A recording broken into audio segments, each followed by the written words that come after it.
my name is Will. I am the Secretary of the Debate Society at the University of Sheffield, and welcome to an introduction to debating. So in this video, I really want to take a look at introducing debating to all of you who do not know or have very little experience in how universities debate, and hopefully I will begin this series very strongly, and there should be more videos to come that go more in depth.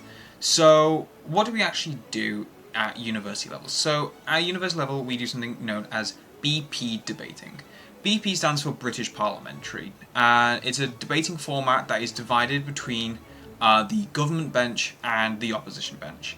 So this is then broken down further into having 4 teams, and each team is trying to prove why they are better than the others. So for the opening teams, we have the opening government and the opening opposition. And then in the closing half, we have the closing government and the closing opposition. So we have 2 teams that are arguing for a motion, which are the government teams, and we have 2 teams that are arguing against a proposed motion. So looking at the format, there's a diagram here. You can see that the debate is really back and forth. Each team has 2 speakers, and in the debate, you may address people by their title or the party that they represent. So starting off, we have the Prime Minister. They are the one who opens up the debate, offering key definitions, that sort of thing, and then it moves on to the Leader of the Opposition, and then it goes back to the Deputy Prime Minister, and then to the Deputy Leader of the Opposition. Once these 4 speakers have spoken, it then moves down to the closing half, which involves the Member of Government and Member of Opposition, and then finally we see the Government Whip and the Opposition Whip ending the debate for their respective half, for their respective side. So let's start off with the government bench. So the government, or simply just shortened down to Gov, this is what you can hear most commonly in debating. The Gov bench are the teams responsible for being in favour of a selected motion. They must argue why the proposed motion is better than if it wasn't introduced, and they really have to support this unconditionally. So let's say, for example, we have a motion that says this House believes that everyone should be given a free cat, for example. The government bench would have to say absolutely, we love we love this policy. It's a great policy. That's what they would say, and they have to introduce reasonings as to why this is the case and why this is good. Moving on, we have the op bench. The op bench are the teams opposing against the proposed motion. They argue that things would be better off if the motion did not come to pass. So going back to the case where we want this House believes that everyone should have a free cat. The opposition bench, they would say, no, this is a terrible idea, and they are always against this idea. They do not believe that the motion should pass. So that's what we see. We see this clash in terms of a motion should be proposed and the motion should not be proposed. That's the divide. That's the basic divide. So now moving on, we have 2 halves of a debate, as I mentioned before. So the first one is the opening half. The opening teams are the first 2 teams to open up the debate. So these are the teams that are really going to be discussing the key stakeholders in this debate, defining key words, and they're really just trying to make a large impact. Since these are the first 2 teams in the debate, they get first dibs on any sort of ideas that might spring into your head. So if you're in the closing team, you can actually have your talking points taken by the opening teams. They're really trying to make an impact. They're trying to take all of the ideas and they're trying to make as much impact as possible, and this is a really big advantage. Moving on to the closing half, the closing 2 teams are responsible for continuing the debate. They have to now bring forth new points that differ from their opening counterparts. Another thing with the closing half is that they have to work within the framework that has been outlined by the opening teams. So if an opening team has characterized a certain stakeholder or policy to behave in a certain way, the closing two teams really have to work within the confines of that, unless they can explicitly prove to a great degree that this is not the case, or the fact that another, for example, like another stakeholder is actually more important, and then they can diverge out of that way. The closing half, whilst it does sound disadvantageous, that they get the talking points taken, the closing half, since they debate later on, they can actually have more prep time, so they might be able to continue generating ideas during the debate. So it does actually balance out. So neither of the halves have an inherent advantage, and neither the government nor the opposition has an inherent advantage. Each of the teams have their strengths and have their weaknesses. A unique position in the closing half is that they have something known as whip speakers. So there's a government whip speaker and there is an opposition whip speaker. So whip speakers are the final two speakers in the whole debate. They have the job of doing something known as weighing, and weighing is a pretty much is a really difficult skill to actually master. It's comparing what their partner has brought forward and justifying why their arguments were better against everyone else's. So this also includes the opening team on your side. So weighing is simply bringing forth and presenting the argument that your partner has presented, and then comparing and contrasting that. So they do that for each team. So there are 3 ways against, let's say, your closing opposition. You would weigh against the opening gov, the opening opposition, and the closing government. You compare your arguments to their main arguments, and you effectively just saying why your arguments are more impactful and better than theirs. And we're going to get into how you can sort of structure that later on. Another thing and a constraint on whip speakers is that they cannot bring any new information into the debate. So they cannot bring any more facts or any sort of new stakeholders or anything like that. They cannot bring in new information that impacts and changes the fundamental sort of argument that was initially proposed by the member of government or member of opposition. They can, however, reframe it. A common way to do this is using analogies and turning things into a new light. So they can work with the current information and reshape and remold that if it has been rebutted to a degree by the other closing team. So whip speakers are not simply stuck and they can't say anything. They can and should back up their teammates, but again, their primary job is to weigh. Moving on, before you actually begin your debate, you have time to prep.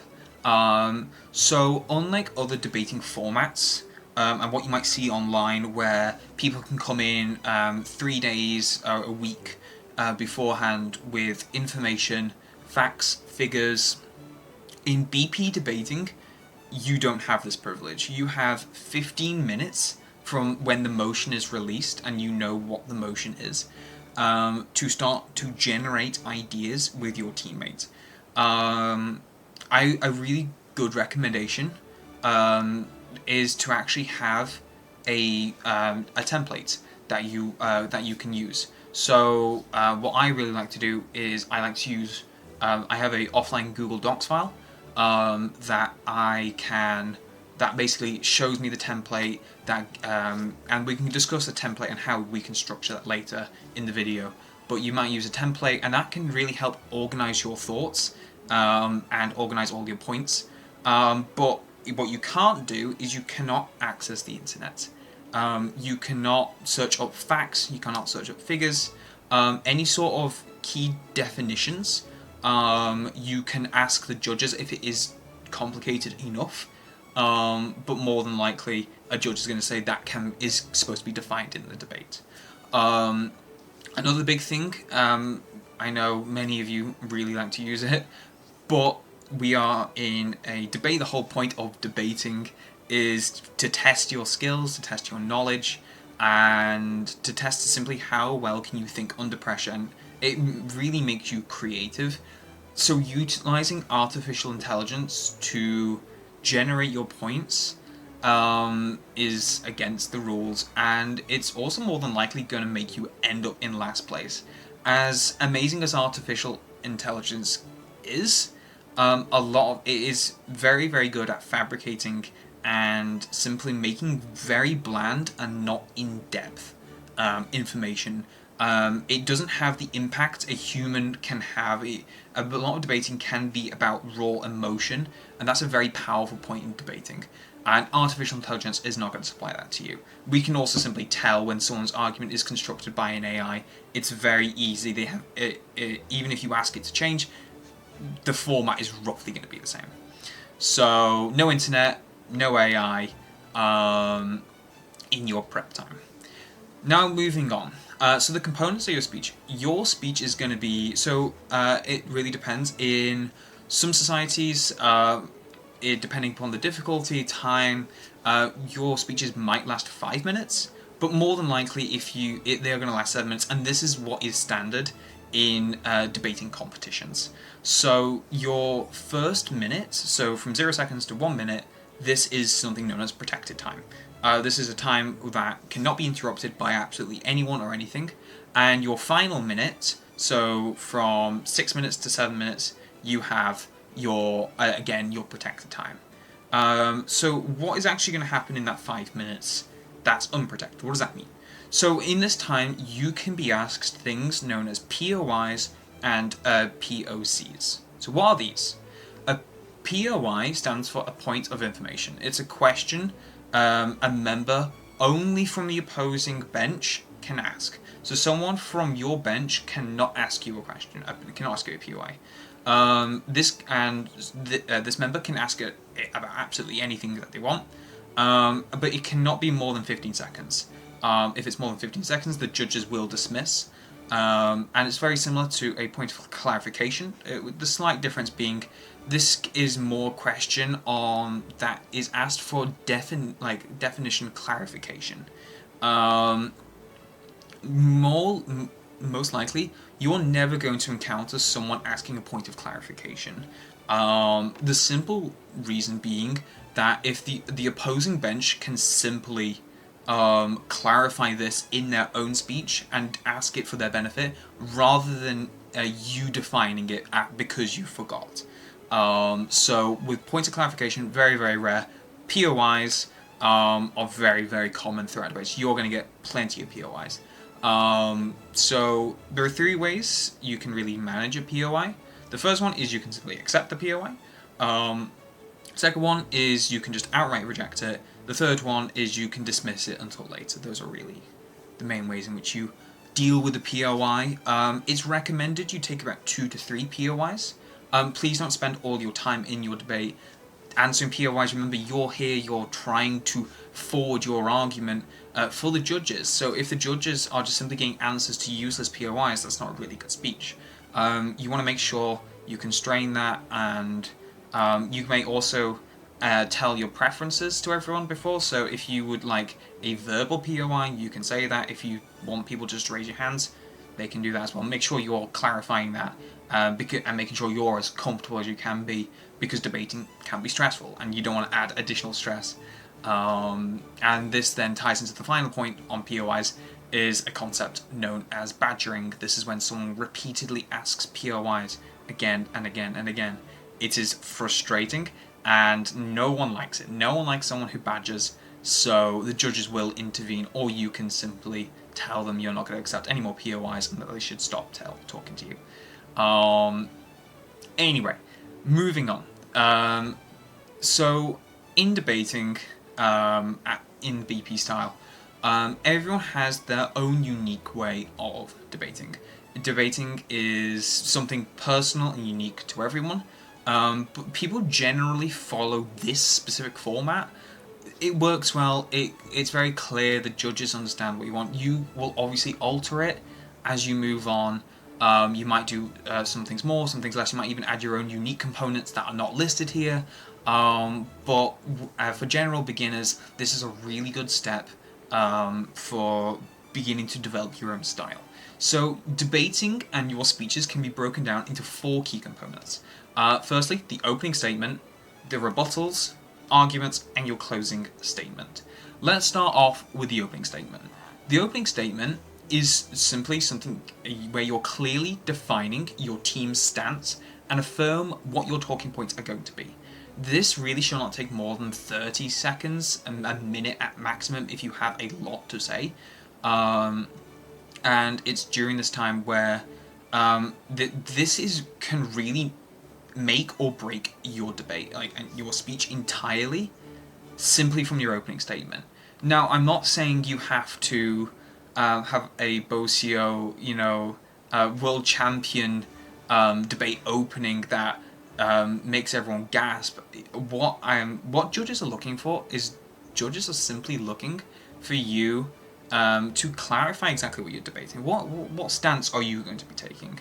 If you go into your speech and you're going down a winding path and it's not really clear where you're aiming for and what the judges should be looking out for, this makes note-taking very stressful and far less likely to pick up on what you want.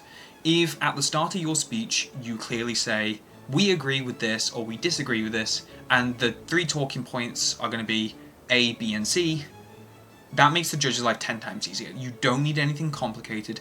You can say these, and it's also at this time where you can define really things like the status quo, and how your policy can change that, or how a policy might actually make that even worse.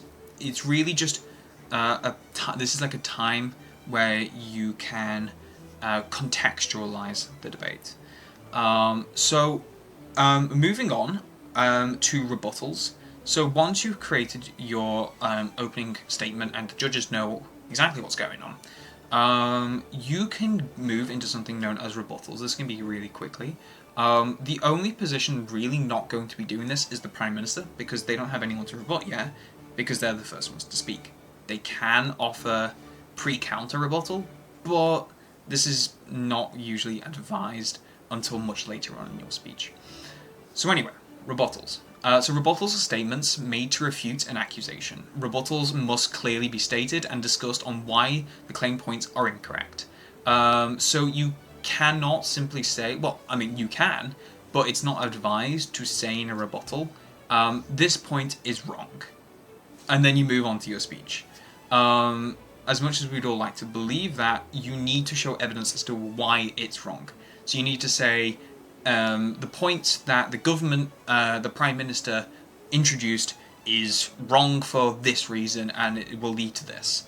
And then you can move on to your debate. So really, rebuttals are simply just saying that your opponent is wrong, and you're right, and you're going to prove why. That's really all it is.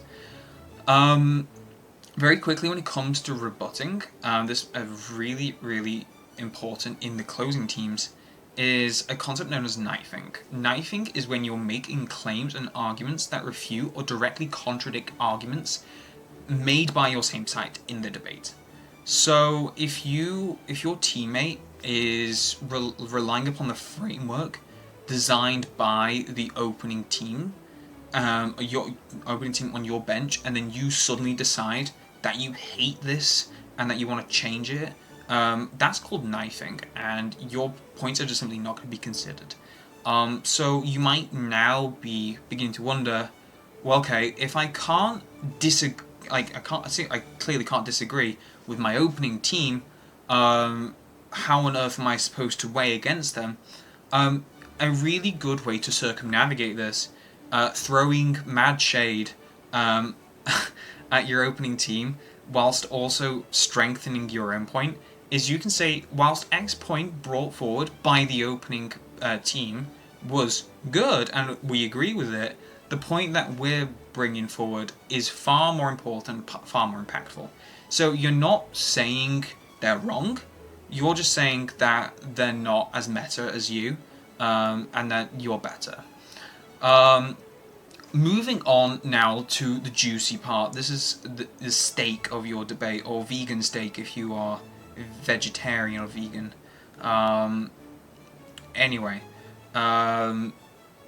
This is the meaty part of the debate. Arguments. So your argument is how you're going to really structure your points.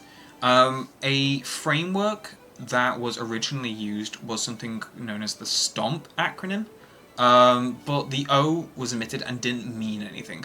I changed this, and I think now this works far better and is a really useful way to make sure your arguments are consistently strong. It's known as STAMP. Boom! Stamp. Put a stamp on that. So, first of all, scalability discusses how many people or countries are going to be affected by your proposed motion. So, let's say a motion says this house supports militarization in X country. Your scalability is going to discuss how many people are going to be affected by this, and how much of the country is going to be affected, and is it going to affect wider countries, for example. So is it on a local basis, regional, or international basis? You really need to show where this is going to impact. Because if you make a point and the scalability is not discussed, then it really reduces how impactful that's going to be. Because if you make a point and you are saying that this is super important, but it's affecting no one, then or the judges simply don't know how much they're affecting. Then if the opposition bench comes in and says they have a provable scalability, the judges are more likely going to side with them because it's more realistic. The average intelligent voter, which is simply just someone who has very general and broad knowledge, and who the judges are trying to imitate, are going to believe believe the person who's given them the scalability and how many people are going to be affected. Really, really important. T stands for time frame, so this is how long an action is going to take to implement, or how long the effects are going to last. So a process being really long doesn't always have to be bad, or it doesn't always have to be good. Let's say that, for example, a project to increase vaccinations in Sudan is proposed and is part of a motion. You can say the time frame for this is going to be really small because we can utilize UN resources, and there can be investments from other countries because they have an incentive. So vaccination is really, really short. The time to vaccinate the entire country is really short. That's a really cool time frame. That's a really good one. But you could also say, well, actually, that now that doesn't discuss how long is this program going to run for. So it's really good for that it's being done quickly on a short time frame. But it's also really important to discuss the other side, which is how long is the program going to run for. So in time frame, you have to consider multiple elements and discuss how impactful those are going to be. So the A stands for actions. Your actions are the tangible policies to implement the changes. So how exactly is a policy proposed? For example, rapid vaccination in Sudan. How is this going to take place? And this is really the point where having a very good, solid, general knowledge on how the world works is really, really useful. We have a econ playlist that I can add the link to in the description, that really covers the fundamental economic sort of general knowledge that you need for debating. And why is this important? Because if you can understand how government organizations work and you can very clearly explain them in layman's terms, when it comes to debating, you can introduce these ideas. And if you can prove this is how it works and make it realistic, it means that your actions are very realistic. This means that judges are going to be far more likely to buy your argument compared to others, because you have proven very clearly how this is going to be implemented, compared to a policy that the opposition provides but is not realistic. There's no steps in how this can be achieved. Moving on to magnitude. Magnitude works hand in hand with scalability. So scalability discusses how many people are going to be affected. Magnitude discusses how much are they going to be impacted? So for example, you could have 100 million people that are affected, but they're affected very, very lightly. So it's like, how important is that really? Or you could have 1,000 people and they all burn, or they die, or they're ridden with plague and disease. You know, it's the magnitude is simply a lot along the x-axis. So think of it like a Richter scale for an earthquake. You know, low magnitude is very little, it's a little murmur. The big ones is the world's ending. So really try to balance out and realistically discuss what the magnitude of your debate is. Now, if you're thinking, I know, I can have, if a policy is introduced, I can say everyone in the world is impacted, and if the policy is introduced, we're all going to burn and die. Great, huge impact, huge scalability, huge magnitude. You're ticking all the boxes. The thing with magnitude, and the thing with all this, is you have to prove it, and this is diving into the P, which is probability. How likely is this going to happen? When you have an increased amount of magnitude or increased scalability, you have something known as a burden of proof, and this is something that is placed upon you, and you have to prove to a very, very thorough degree how likely is something going to take place. So things with minimal scalability, minimal magnitude, have very little burden of proof. It's really easy to prove this is going to happen. Things with, and it continues along a linear line. So it might be that you might have two people who, like, the government bench might propose something, and then the opposition proposes, and when you compare them, even though the government's magnitude and scalability is quite low, is proven very well, but the opposition's is super high, but it's not proven very well, and the government is more than likely going to win that. You really need to prove the realistic sort of outcome of a certain policy or motion. And this kind of ties in to now the next point, which is something known as logical gaps. So when you're creating an argument, you want it to be airtight. You really do not want your opponent to come in and start ripping apart your argument like a monkey set loose on someone. You need to show a chain of links and how you reached a specific conclusion. It makes rebuttal very, very difficult. So, the way to do this is, first of all, make your claim. I recommend that you get a piece of paper, or you can have a tablet if you're fancy, and you write your claim. So you write your point. You then draw an arrow down, as you can see on the screen, and you write down your first point. So it's you've made a claim on something. How is this real? Like, what's the chance of this going to happen, or what's the impact of this? So it's claim leads to this, and then it leads to an impact, and then you've got to prove it. So if you can very clearly show the history, and you can show that X leads to Y, Y leads to Z, Z is proven, therefore it's a good argument. If you can show that to a judge and very clearly use that, and using words like because, so, therefore, using those connector words is really going to help with your logical links and removes those logical gaps. All arguments are going to have logical gaps, undoubtedly. There's no airtight argument to be made, but you can make it really, really difficult. You can make it so difficult. And why is that important? Well, let's say you make an airtight argument, like really difficult. It's not the fact that it can't be disproved, which is the ultimate outcome. That's what you really want. What you want is, if it's a really solid argument with good scalability, good magnitude, good provability, that's going to be difficult to match. If your opponent begins to spend 3 minutes trying to tear down one of your arguments while you've still got another 2 left up, it means that they just wasted time. Airproof and airtight arguments waste time, and that means your opponent had less time to talk about their impacts.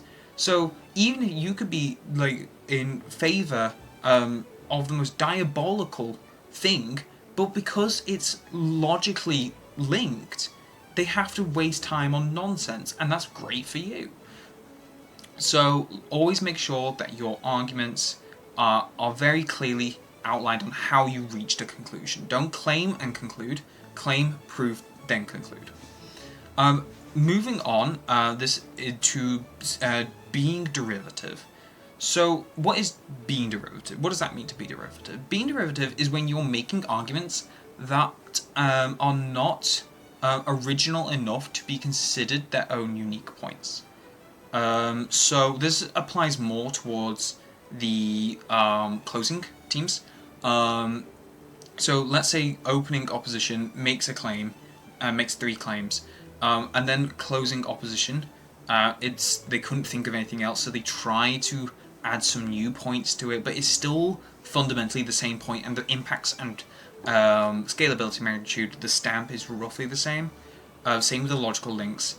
They are going to be considered derivative, and they're not going to have any of their arguments graded and weighed, and more than likely you're going to end up in last place. Being derivative is basically signing your own death warrant in a debate. Like, if you are derivative, you being slightly derivative is not bad if you had enough unique points. If you are completely derivative, you're not going to be graded, and it's automatic, like a silent automatic disqualification.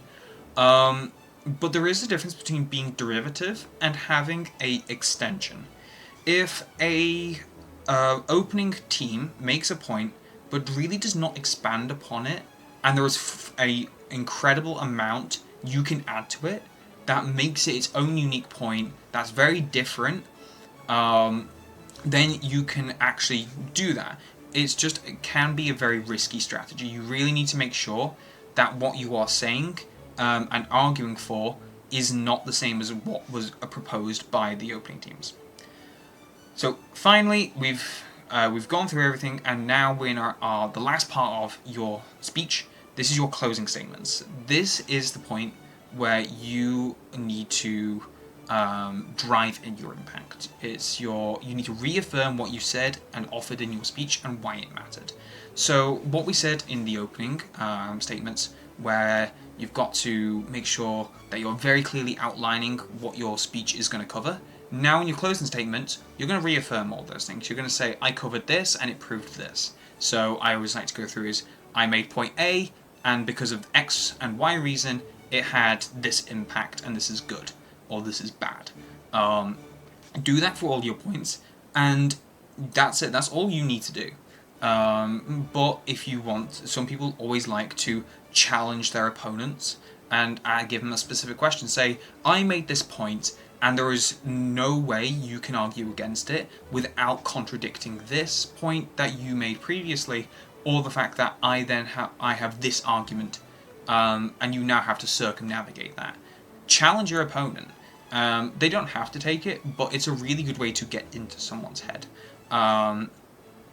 So during the debate, you're not going to be speaking for the whole time. The majority of the time, you're going to be note-taking, asking POIs, that sort of thing. So how do you take notes? Well, you can take notes in a myriad of ways. You can take it on your computer. That's my personal preference. I really like taking notes on my computer, writing down in bullet points, bolding like titles and what my points are, that sort of thing. You can do it on your phone. We have a member of the Sheffield Debating Society. He just simply reads off his phone, and he debates like a beast. It's terrifying. Or you can simply use your tablet, use a piece of paper, whatever you want. But the primary thing is to just make sure you are remaining quiet, and if you do need to speak with your partner, make sure it's quiet and that you're whispering. There is nothing worse than you trying to debate and someone is very loudly conversing. It throws you off balance, and the judges will ask you to be quiet. Everyone in BP debating should be respectful, and they should respect your time just as much as you should respect their time as well. So here's a prime example. This was myself and the president, Sam. This was at Liverpool. You can see I note take on my computer. I was the whips speaker, so I basically write down the entire debate.